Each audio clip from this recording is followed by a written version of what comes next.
This video is an introduction to the concept of thermal conductivity. So we'll start by looking at a couple of key definitions that we need to know. Thermal conductor and thermal insulator.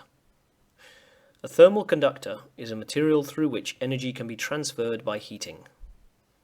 A thermal insulator is a material which does not allow energy to be transferred by heating. Now, in reality, there are no perfect thermal conductors and there are no perfect thermal insulators. This means that they are comparative terms.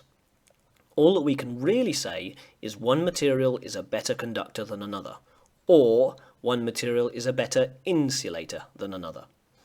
So the examples we have at the bottom here are a metal rod and a glass rod. We can say that the metal rod is a better thermal conductor than the glass rod. And we can also say that the glass rod is a better thermal insulator than the metal rod. Now, a common misconception is that metals are cold. This is because when you touch a metal that is room temperature, it feels cold to your skin. However, the reality is, it's not because it is colder than room temperature. In fact, it is at room temperature. Your hand will be above room temperature. And since the metal is a good conductor of thermal energy, then that means the energy in your thermal store is able to be conducted away from your skin more quickly than if you were to touch an insulator, such as a piece of wood, a piece of plastic, or a china plate. So the idea that metals are cold is simply false. In the same way, you can consider touching a hot piece of metal versus touching a hot piece of wood.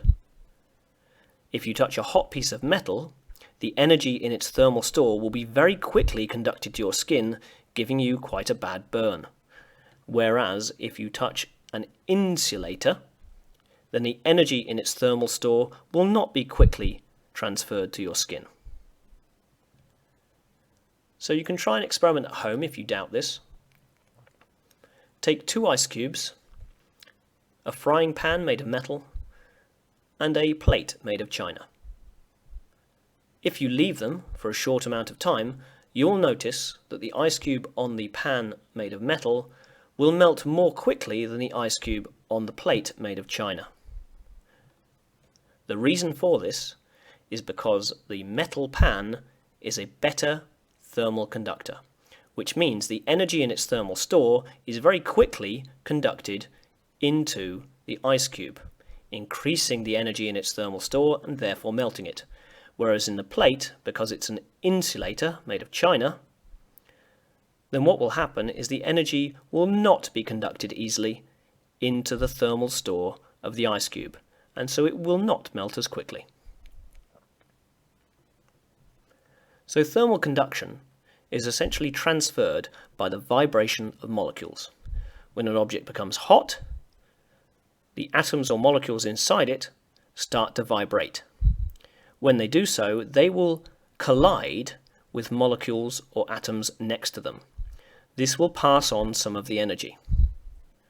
So the molecules in this object don't necessarily move from one place to another, but rather they vibrate about. They move about around a fixed point. This means that heat will be conducted from one end to the other, but the atoms themselves will not move from one end to the other. You can try this experiment in school. If you take 3 different metals, you can see which one is the better conductor.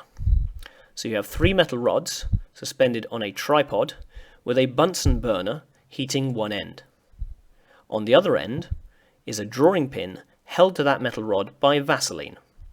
Vaseline has a relatively low melting point, and so what will happen is as the energy is conducted along the rod, heating it up gradually, the one which is a better conductor will melt the Vaseline more quickly, and therefore the drawing pin will fall off first. If you time this, you can then compare the thermal conductivity of the 3 different metals.